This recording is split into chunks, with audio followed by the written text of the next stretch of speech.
નામ લાખાભાઈ। પછી 10-12 જણા પડી ગયા હતા, પછી બધાને ઊભા કર્યા, પછી સાઈટ જ આખી બંધ કરાવી દીધી ઊભા રહીને થોડોક ટાઈમ સુધી। પછી બધા ઊભા કરીને જતા રહ્યા, 10-12 જણા પડી ગયેલા હતા।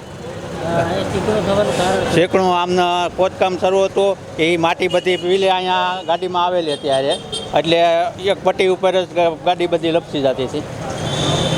અમે રવિ પાર્ક વિસ્તારમાં રહીએ છીએ।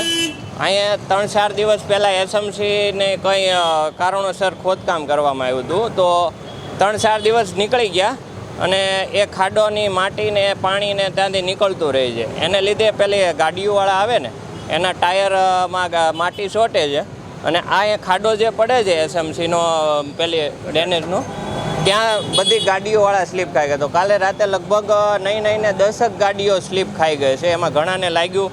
પછી અમે ડેરિકેટ આગળ રાખી દીધું। હવે અમારી તો એવી ઈચ્છા છે કે જે બને એમ જલ્દી આ એસએમસી છે ને કામ કમ્પ્લેન કરે। કામ ચાલુ છે ને કેટલા સમયથી કામ ચાલુ? લગભગ 3-4 દિવસ પહેલાં ખોદકામ થયું હતું, એ પછી એસએમસી એમ જ મેકીને જતી રહી।